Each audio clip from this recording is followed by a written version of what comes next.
예, 오늘의 모닝 브리핑 시작하겠습니다. 가상화폐 변동성이 커지면서 위험 자산, 그러니까 주식 투자하는 거 좀 조심스러워해야 되는 거 아니냐, 그러니까 이런 분석들이 일부 좀 나왔고요. 그렇지만 엔비디아가 올라가면서 방어를 했습니다. 제품 수요가 하늘로 치솟고 있다. 또 이런 메시지를 내놨고요. 우리 증시는 외국인들이 어제 SK하이닉스 순매수했는데 최근 2달 동안 이틀 연속 매수한 적이 없었거든요. 그러니까 그런 흐름이 나오게 되는지, 그리고 코스닥 종목 장세 진행되고 있는데 메인 종목이 뭐가 되느냐, 주포와 주도주가 있어야 시장이 더 오를 수 있거든요. 그래서 이런 부분들 집중해 보도록 하겠습니다. 우선 미증시는 3대 지수 다 하락했는데 낙폭이 그렇게 크지는 않았습니다. 뭐 에너지주가 선방을 하고 기술 업종이 강보합으로 끝났거든요. 그래서 뭐 제법 하락한 업종이 더 많긴 했지만 지수 낙폭은 좀 방어하는, 뭐 어느 정도 좀 선전하는 그런 모습을 보였는데, 이슈들을 보면 우선 시장이 부정적으로 흘러갔던 거는 일본이 금리 인상할 수 있다 이런 발언이 나오면서 특정 국가의 금리가 올라가면 다른 나라들이 딸려 올라가는 그런 경향이 좀 있거든요. 그래서 일본의 금리 인상 이렇게 되면 일본 쪽으로 자금이 넘어갈 수 있다. 엔캐리라가 우리가 보통 이야기를 하죠. 일본에 저금리로 돈 빌려서 다른 나라에 투자했던 자금이 일본으로 넘어갈 거다, 이런 우려가 좀 일부 있었고, 또 비트코인이 빠졌잖아요. 예, 근데 이게 그 비트코인이 하락하면서 이거 좀 리스크 있는 투자, 사람들이 위험을 감수하고라도 큰 고수익을 낼 수 있다라고 생각하는 투자처, 예를 들면 뭐 비트코인이나 주식이나 원자재나 이런 것들이죠. 이런 쪽을 투자하던 사람들이 자금을 빼가는 신호인가, 이렇게 해석을 했죠. 그러니까 비트코인 하락하는 거는 이제 중국 인민은행에서 디지털 자산에 대한 불법적 활동이 있다, 이런 경고를 했고, 일본의 금리 인상 가능성, 그다음에 이제 업비트 해킹 이런 것들이 겹치면서 좀 하락한 건데, 어쨌든 여기에 대해서도 투자자들이 좀 조심스러워하는 그런 반응을 보였습니다. 다만 이제 시장에서는 낙폭이 그렇게 크진 않았고 대기 매수세가 가동이 됐는데, 손정희 소프트뱅크 회장이 이 사람이 사실은 중요한 메시지를 내놓은 거거든요. 왜냐하면 소프트뱅크에서 엔비디아 지분을 전부 다 처리했다, 이런 보도가 나오면서 AI 버블론의 하나로 또 해석이 됐었잖아요. 근데 이 사람 말은 엔비디아 매도는 어쩔 수 없었다. 돈이 부족해서 투자해야 되는데 돈이 부족해서 어쩔 수 없었고 뭐 울다시피 하면서 팔았다, 그러니까 이렇게 얘기를 했거든요. 그러면서 AI 버블론 주장하는 사람들은 똑똑하지 못한 거다. 나중에 GDP의 10% 정도의 영향을 줄 거라고 보는 것 같아요. 만약에 그 정도의 영향을 줄 정도로 AI가 커질 거고, 그렇게 되면 자금 회수하고도 남는다, 그런 거 걱정할 필요 없어, 또 이런 주장을 이제 하기도 했습니다. 그리고 그 지금이 한참 쇼핑 시즌 시작된 거잖아요.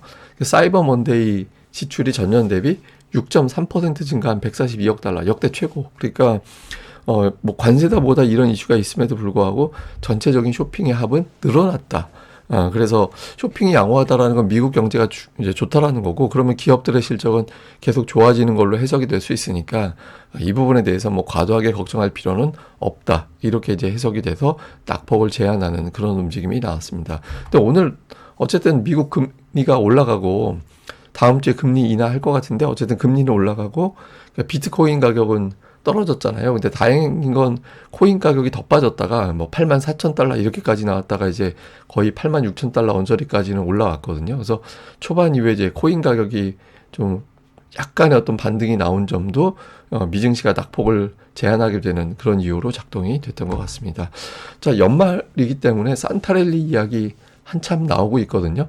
여기에 대한 전망은 좀 엇갈립니다. 그러니까 통계적으로는 1950년 이후에 평균 1% 올라서 12월 중에 12달 중에서 세 번째로 강하다, 이렇게 주장이 있고, 또 이제 일부에서 이제 11월 초에 이미 어려운 시기를 벗어났겠고 금리 인하를 할 거기 때문에 긍정적으로 영향을 받을 거다. 그래서 뭐 연말 랠리 걱정 안 해, 이런 주장이 있는 반면에 뭐 RBC에서는 올해 좀 특이했다. 그러니까 2월에 딥시크, 4월에 트럼프 관세, 최근에 AI 밸류 논란 이런 것들 때문에 시장이 계속 흔들렸기 때문에 뭐 12월이라고 반드시 올라간다는 보장은 없어, 이런 주장도 있고, 단기적으로는 좀 애매하다. 뭐 금리나 보장된 것도 아니고, 그렇기 때문에 AI 투자에서 거기에 따라서 수익을 내고 있다는 걸 입증하는 걸 보여주기 전까지는 좀 불안할 거야, 이런 주장들도 있었습니다. 근데 전체적으로는 지금 6,800 정도 지수 되잖아요. 근데 최근에 나오고 있는 내년도 증시 전망은 작게는 7,100, 크게는 8,000포인트까지 올라갈 것이다라는 전망이 나오고 있거든요. 그래서 투자자들은 이제 빠지면 매수하는 게 좋지 않을까? 그러니까 이런 식으로 해석을 아직까지는 많이 하고 있는 것 같습니다. 그리고 아까 이제 손정희 소프트뱅크 회장이 AI 버블론에 대해서 반박했다라고 말씀을 드렸잖아요. 그러니까 이 사람은 어쨌든 엔비디아 주식 판 건 자기 때문에 뭐 AI 버블론 불거진 걸로 보여지는데 어쨌든 울면서 처분했다. 돈 여유 있었으면 안 팔았다. 나는 오픈 AI에 투자하기 위해서 어쩔 수 없이 주식을 판 거야. 이렇게 이야기하고 버블론 주장하는 사람들은 그럼 바보야. 한마디로 똑똑하지 못하다는 얘기는 돌려서 얘기하면 바보라는 소리 있잖아요. 그리고 이제 세계 GDP에 그 10% 창출하게 되면 투자 비용 회수하고도 남을 건데 도대체 버블이 어디에 있다는 얘기인지 모르겠다. 그러니까 이런 주장을 제기해서 버블론에 대해서 좀 반박을 했고요. 그리고 뭐 자주 보고 있는 차트 있잖아요. 넷스케이프 나오면서 인터넷 혁명이 나올 때 그때 3년 차에 끝나지 않고 5년까지 랠리가 이어졌다. 그걸 감안해 볼 때 지금은 그때는 아니다. 그때 이제 3년 차에 떨어진 건데 아시아 그 금융위기 나오고 막 그랬을 때 외환위기 나오고 할 때 좀 밀린 게 있었습니다만 어쨌든 큰 흐름으로는 계속 올라갔거든요. 그러니까 아직까지는 강세의 여력은 남아있다. 이런 어떤 주장들이 여전히 제기가 되고 있습니다. 뭐 특징주로는 오늘 엔비디아, 애플 뭐 이런 종목군들이 올라가는데 엔비디아는 이제 젠슨 왕이 수요는 하늘로 치솟고 있다. 그리고 뭐 중국 매출이 지금은 없지만 중국이 나중에 기회를 준다라면 그건 보너스 같은 매출이 될 거야. 이렇게 이제 주장을 했고요. 뭐 월마트라든가 이런 타겟 이런 종목들이 올라갔는데 사이버 먼데이 지출이 전년 대비 6.3% 증가해서 사상 최고치 경신을 했다. 이런 보도가 나왔고 알파벳은 오늘 좀 빠졌는데 알파벳 브로드컴은 최근에 이제 강세 조합이었잖아요. 근데 최근에 너무 올라서 밸류 부담이 된다. 그러니까 제가 이제 지난주에 엔비디아하고 알파벳 차트 비교해드리면서 밸류 차트 비교해드리면서 알파벳은 오히려 실적 대비 비싸지고 엔비디아는 오히려 좀 싸졌다. 그래서 조금 시소가 바뀔 가능성도 있을 것 같다라고 나온 거 설명드렸잖아요. 그러니까 실제로 이제 투자들이 거기에 또 반응을 한 것 같습니다. 그리고 대번 에너지는 지정학적 문제를 국제유가 지금 우크라이나가 이제 드론으로 러시아의 석유 시설을 공격했다 이런 보도가 나왔거든요. 그래서 이것 때문에 유가 올라가면서 강했고 모더나는 이제 백신 맞은 소아 중에서 일부 사망한 사례가 있었다라는 보도가 나오면서 이제 주가가 또 하락하는 이제 그런 모습을 보였습니다. 근데 이게 뭐 ISM 제조업 지수인데 하락했거든요. ISM 제조업 지수 하락했는데 이게 오늘 뭐 약간 신규 주문이라든가 이런 것들이 우리나라 수출에 영향을 주는 데이터인데 이게 좀 부진하게 나오긴 했습니다. 근데 오늘 주식시장에서는 그렇게 주목을 받지는 않은 것 같아요. 그래서 ISM 제조업 지수 이게 좀 올라가 줄 때 우리나라 수출 반도체 이런 것들이 호황을 좀 거두게 되거든요. 근데 최근에 미국이 관세 문제 때문에 그러니까 ISM 제조업 지수 물어볼 때 대답하는 이게 그 회사의 구매 관리자들한테 물어보는 거거든요. 그래서 근데 답변하는 게 최근에 유통하기가 쉽지 않다. 그러니까 이제 공급망이 예전보다 좀 어려워져가지고 좀 어렵다 이런 답변을 좀 많이 했다고 합니다. 그래서 이제 좀 관세가 오히려 미국 경제 발목을 잡는 그런 요인으로 작동한 측면이 있죠. 자, 우리 증시는 코스피가 최근에 음봉이 너무 많아요. 예, 보시면 최근에 10거래일 중에서 하루 빼고는 다 음봉이거든요. 그러니까 오르고 내리고를 떠나서 되게 많이 음봉이 나오죠. 근데 이제 다행인 건 어저께 밀리는 과정에서도 박스권 하단 3,900은 버텨냈거든요. 이게 되게 버텨낼 수 있었던 건 어제 외국인들이 매수했잖아요. 예, 어제 코스피 지난주 금요일에 2조 2천억 거의 퍼붓다시피 한 매도했던 외국인들이 이제 매수를 했는데 근데 저는 지난주에 사실 외국인들이 매수로 전환되는 걸로 봤었거든요.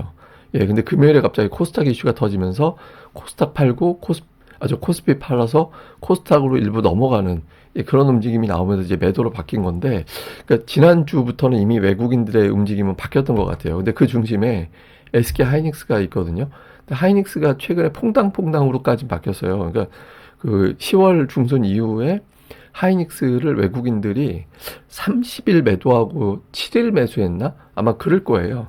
예, 그 정도로 지금 제가 이제 기억을 하는데, 어쨌든 그 하이닉스를 이틀 연속 매수한 적은 없었거든요. 근데 이게 왜 중요하냐면 외국인들이 순매도를 하는 과정이었잖아요. 계속 11월 내내 순매도를 했죠. 근데 하이닉스를 이 기간에 15조 원 팔았어요. 예, 15조 원 팔면서 이제 사실상 하이닉스 매도한 게 외국인들이 매도하는 그런 게 돼버렸거든요. 근데 하이닉스를 매수한다라는 건 외국인들의 매도 기조가 끝난 게 돼요. 그래서 오늘 장에서 이게 들어오게 되면 이거 사실상 외국인들은 매수로 바뀌었다. 이렇게 해석이 될 수 있죠. 그래서 오늘 중요하고요.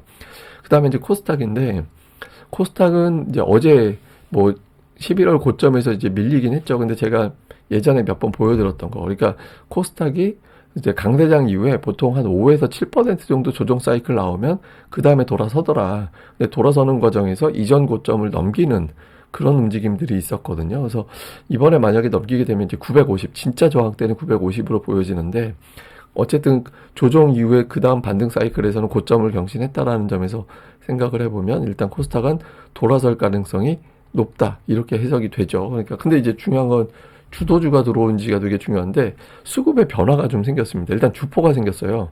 보기에는 기관이 이틀 동안 1조 원 샀거든요. 기관이 이틀 동안 1조 원 매수한 거는 거의 기록적인 수준입니다. 예, 그리고 기록적인 수준으로 기관들이 들어오고 있는데, 물론 이제 뭐 기관의 특성상 매일 매수할 수는 없지만 어쨌든 매수가 좀 들어올 가능성이 높아지고 있잖아요. 주포가 생긴 거고. 그리고 이제 2017년도, 2018년도 당시에 어떤 코스닥의 움직임, 그때 당시에 연기금이 코스닥 비중을 어느 정도 늘릴지 뭐 정해놓지 않았다, 이런 분석이 나오고 각종 인센티브 혜택 나오고 이런 보도 나오면서 그때 코스닥이 굉장하게 올라갔었거든요. 그래서 이런 것들을 기억하는 투자자들이 또 매수를 붙일 가능성이 있죠. 근데 이제 중요한 건 주포하고 주도주가 없으면 그냥 단타예요, 단타. 예, 단타만 들어온 거라서 뭐 기관이 됐든 외국인들이 됐든 개인들이 주도하지 않고 외국인 기관이 계속 주도하는지 여부, 그다음에 주도주, 뭐 2차 전지, 배터리, 2차 전지 배터리, 그다음에 제약, 반도체, 최근에 또 중국하고 일본하고 어떤 문제가 생기면서 일본이 중국에 대해서 또 포토레지스트 공급을 안 해. 그러면서 이제 중국의 반도체 생산 차질, 이렇게 연결고리가 되면서 어제 또 소부장이 올라갔잖아요. 이런 식으로 해서 어쨌든 스토리가 만들어지면서 주도하는 업종이 나와줘야 됩니다. 안 그러면 다 단타예요. 그러니까 그런 흐름이 나오는지 집중해야 볼 필요가 있습니다. 자, 일단 장중에 또 비트코인이 어떻게 되는지에 따라서 변동성이 나올 수 있거든요. 그러니까 지금은 코인 가격이 뭐 완만하게 올라가 주는 게 낫죠. 주식시장에는 그 흐름을 좀 봐야 될 거고, 미증시에서 이제 엔비디아가 반등한 점, 우리나라 삼성전자, SK 하이닉스 주가에 영향을 주면서 이제 외국인들의 매수를 유발하게 되는지, 특히 이제 외국인들이 하이닉스 이틀 연속 매수하게 되면 투자 심리가 상당히 좋아질 수 있거든요. 그래서 이런 부분들, 그리고 이제 왜 기관 투자자들이 코스닥을 강하게 이틀 동안 1조 원 샀는데 주도 업종이 뭐가 될 거냐. 그러니까 주도주가 반드시 나와줘야 됩니다. 그러니까 일주일에 3일 이상 올라가는 걸 주도주라고 하거든요. 네, 그래서, 그리고 주도주는 3일 연속 조정이 없습니다. 네, 이런 흐름이 나오는 종목이 등장하게 되는지 볼 필요가 있습니다. 근데 어쨌든, 최근, 2020년 이후, 코스닥 시장에서 기관이 매수한 거 기록을 보니까 3위가 3위 기록하고 5위 기록이 이번에 나왔어요. 그러니까 3위 기록이 지난주 금요일이었고, 5위 기록이 월요일이었거든요. 그러니까 기관들이 이례적으로 최근에 안 하던 짓을 하고 있는 거예요. 그리고 이제 이틀 동안 뭐 샀나, 평균 매수가 대비 현재 주가 수익률을 또 이제 비교해서 보니까 시가총액 상단을 그냥 쫙 골라서 사들이는 그런 움직임이 있었고, 그 다음에는 이제 또 종목별로, 업종 내에서 이제 종목별로 골라담는 그런 움직임이 있었거든요. 그래서 그러니까 어쨌든 기관 외국인들이 따박따박 모아가는 거는 이제 좀 의미가 있는 이제 상승이 시도가 나올 수 있으니까 이런 종목군들 계속해서 추려나가는, 예, 그런 과정이 이제 필요할 것 같습니다.